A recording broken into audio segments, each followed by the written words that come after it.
All right, thank you. Have a good night. All right, buddy.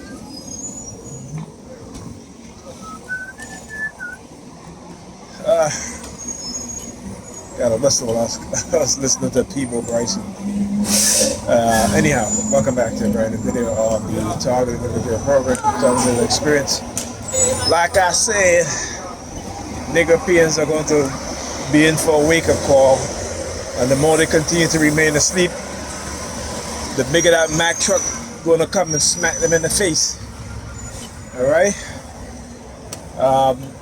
Just reading the New York Times article, part of it actually, about how the Supreme Court is dismantling the Civil Rights Act of 1965. Right? They are taking away the rights of black Americans, the black people in America. But Negropeans are in the church whooping and hollering, praying to God and their Jesus. Right? And they'll accept it. They'll accept what's being done because we are so conditioned to believe, to being believers. And then when we find out that, and we will, that so-called God that you think you worship, that you think you worship, there ain't no power in his name when it comes to you as being a black person, a black Christian, you're going to find out. Now here's the thing. Are you going to feel defeated? Or are you going to be defeated? Right? While you attack those of us who don't believe in your God and your Jesus, who've been trying to tell you the truth for decades, while you attack us, while you align yourself with the very same people that is fighting to get rid of your rights, but because, you know, they're Christians, the same racist people you want to shake hands with, you want to sleep with, you want to marry, right? That you think that somehow you, when they talk about, you talk about Jesus is all about love and what have you, right? When you yourself is not full of love and all about love. When you yourself don't even know and understand the so-called savior that you claim to believe in, right? You don't. And I'm not just saying that, I can prove it. Like I said, you look at the behaviors of people who claim to be Christians. Look at their behavior. Dude over there. He comes out of the store. Look at him over there. Oh yeah. Hold up now. Let me Oh yeah. Look at him over there. Look at him over there. Look at him over there. Look at him over there. All right. Okay. Yeah. The New York Predator Department. Oh yeah. I'm loving this phone. All right. I'm loving this phone. Look at him. Look at him. He gonna stand up there the whole time, walking back and forth, doing that. The hands behind, the hand behind the head. Look, look, look. Let me see if I can get him in focus. Let's see how good the focusing is on this camera.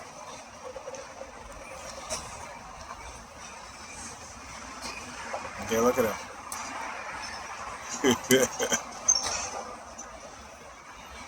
Look at him. Look at him. Look at him. Look at him. And yet in your Predator Department, listen. All right. Yeah, the New York Predator Department. Oh, what happened? Y'all afraid? Y'all afraid? Y'all don't want to drive by so I can record you guys? What happened? Come on now. Y'all got guns and badges, right? You're in a position of authority, right? But y'all scared? What y'all scared for? You know what I'm saying? Why y'all scared? Anyhow, as I was saying, you know, these other groups of people that come here align themselves with the white supremacists, particularly those in the police department, the predator department, because they understand that they understand who their masters are.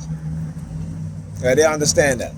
The white racists. They understand that without the white racists, they wouldn't get to have the bodegas, right? They wouldn't get that. But here's the thing. See, even these Arabs got a short-term memory. They got a short-term memory. What happened after 9/11? How they were treated. How their rights were violated. How they were kidnapped off the streets. Right? They got a short-term memory in terms of what's happening in Iraq and Afghanistan, right? How the United States military, CIA, created death squads, as reported by the Washington Times, the Guardian, and the New York Times. Right? How they went just executing young Arab men, executing them. Right? So you see, there are those even amongst the Arabs who are Sambos to their very own people and Sambinas to their very own people, that they will work with a oppressive nation, right, to do what? Right, to sell out their own countrymen and women, sell out others people's children, just as long as they think that they're cozy. Wait till Trump start shutting their businesses down. Wait till the white supremacists start shutting their businesses down. You just wait. Anyhow, they seem to have a very short-term memory, let me tell you that. They seem to have a very short-term memory, and they understand that when they come here, right, that they can get wealthy off of us, off of black people. That's why they're put in the position they are in within communities where the majority of black people live. They understand who they can use to gain wealth, right, while disrespecting us, while giving nothing back. It is we who don't understand what's going on. It is we who have been conditioned with a sense called self-helplessness, and then we turn around and we treat each other the very same way. We turn around and Negropeans will turn around and attack me, right? When I'm trying to educate them in terms of what's going on. But because religion, we are a highly religious people, and we have been conditioned that way, primarily through Christianity. So we have a short-term memory, but like I said, you can't run from the reality. It doesn't matter. They're gonna have to face their reality too, right? When the bombs start dropping, when the people get tired, right, and the people take up arms, that's gonna be their reckoning. No matter how hard they try, no matter how much technology they develop to manipulate our minds, eventually the human, human nature is going to say this is enough.